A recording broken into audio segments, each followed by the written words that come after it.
तो साथियों, स्वागत है, नमस्कार है आप सभी का हमारे चैनल पे। और आज हम फिर से उपस्थित हैं बिहार जीविका का मॉडल सेट छठा लेके।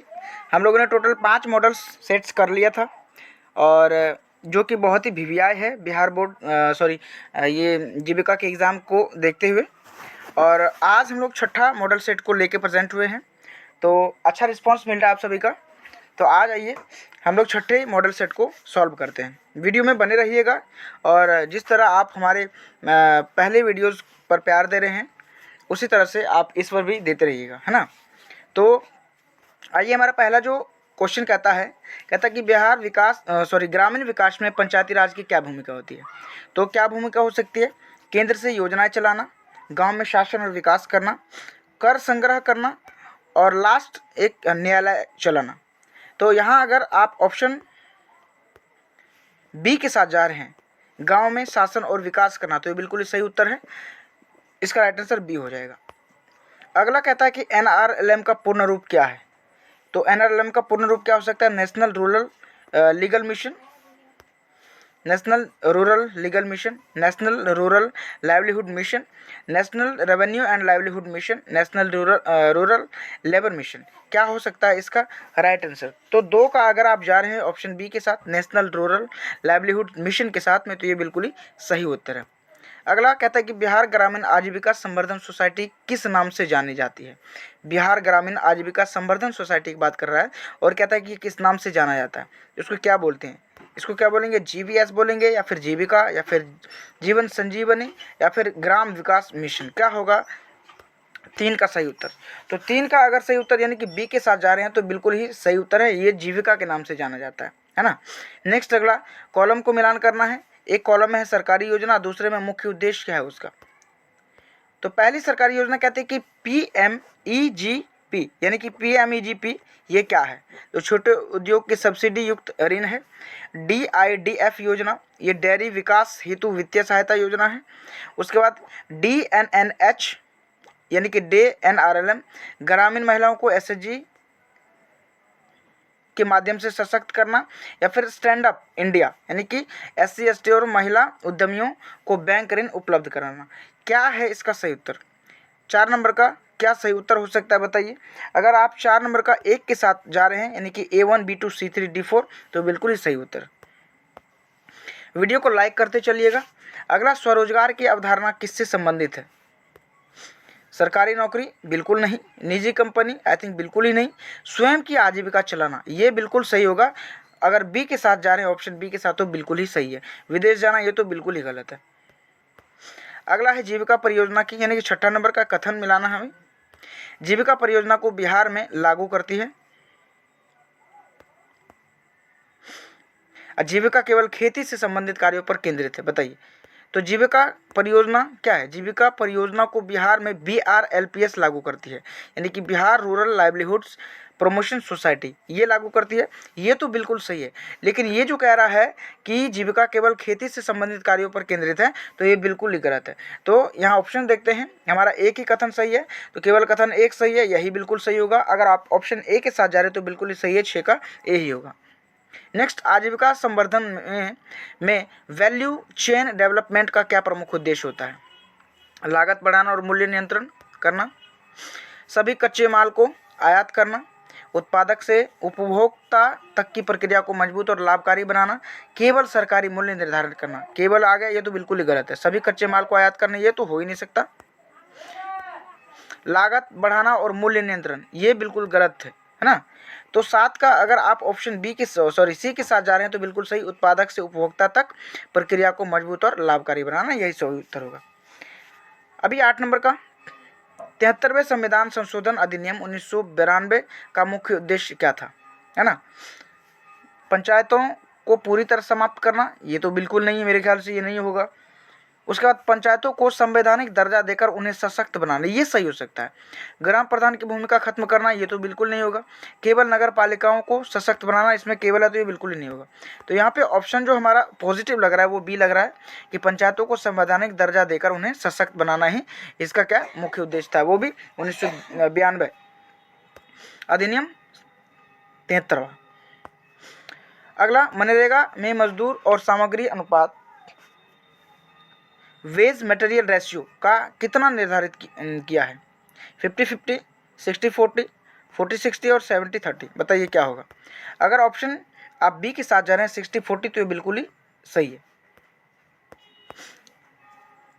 हर घर नल का जल योजना का मुख्य उद्देश्य, हर गांव में बिजली।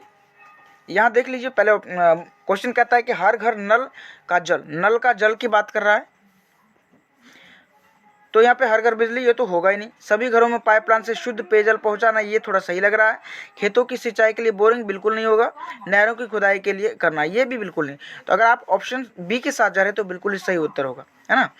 कुशल युवा कार्यक्रम का मुख्य उद्देश्य क्या होगा? शिक्षा में सुधार, खेलों को बढ़ावा देना, युवाओं को कंप्यूटर एवं संवाद कौशल में प्रशिक्षण देना, महिला सशक्तिकरण। क्या होगा 11 का सही उत्तर? शिक्षा में सुधार तो नहीं होगा।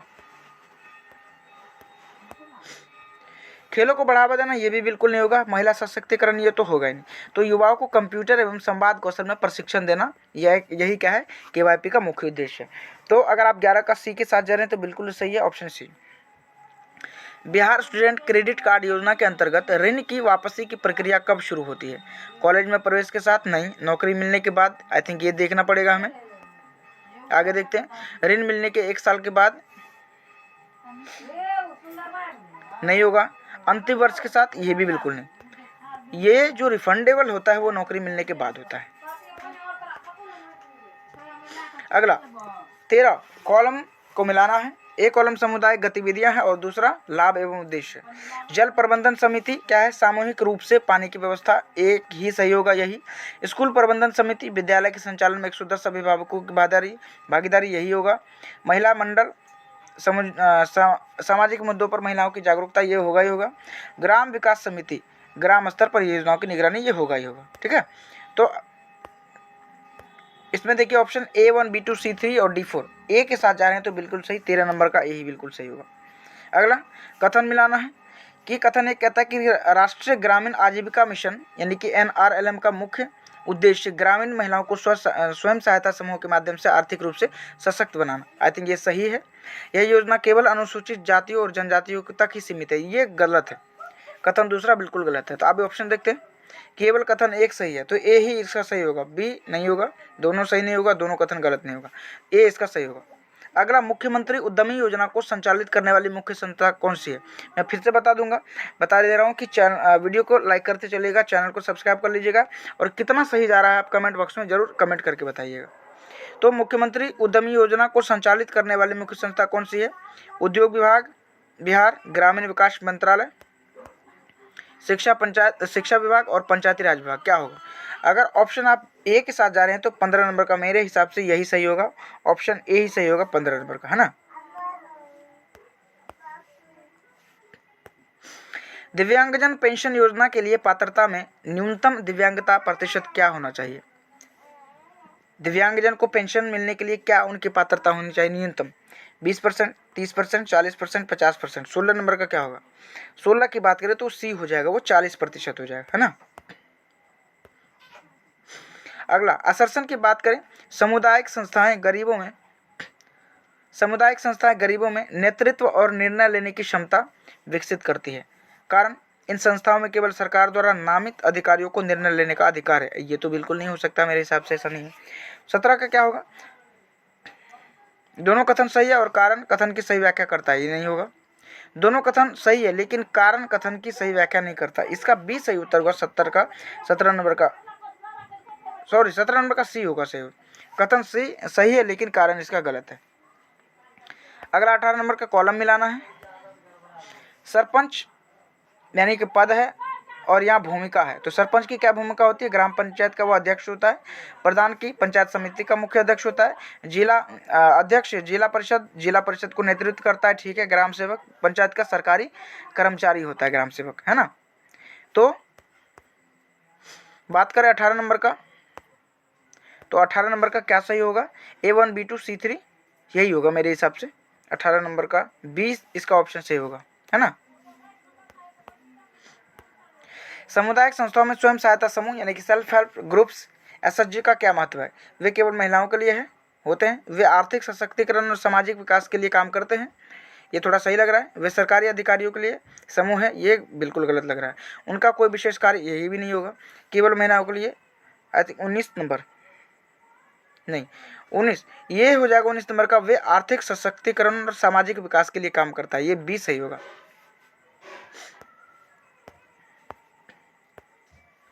ग्राम पंचायतों में सोलर आधारित माइक्रो सिंचाई योजना किस उद्देश्य से लागू की गई है? सिंचाई लागत को कम करना और ऊर्जा बचाना, सोलर पैनल बेचने को बढ़ावा देना, नहीं होगा। केवल शहरों में, नहीं होगा। जल निकासी की व्यवस्था, ये भी नहीं होगा। तो सही उत्तर हो जाएगा क्या? ए, इसका सही उत्तर। तो ये थे हमारे टोटल 20 क्वेश्चंस जो कि बिहार जीविका के एग्ज़ाम के लिए बहुत ही वीवीआई है। और मिलते हैं हम लोग अगले सेट्स में। अगले सेट में फिर हम लोग इस ऐसे कुछ महत्वपूर्ण क्वेश्चंस को लेके हम लोग फिर से उपस्थित होंगे। तो वीडियो अच्छा लगा हो तो वीडियो को लाइक कर दीजिएगा, चैनल को भी सब्सक्राइब कर लीजिएगा, बेल आइकन प्रेस कर लीजिएगा, ताकि जो लेटेस्ट अपडेट रहेगा हमारा सबसे पहले आप तक जाएगा।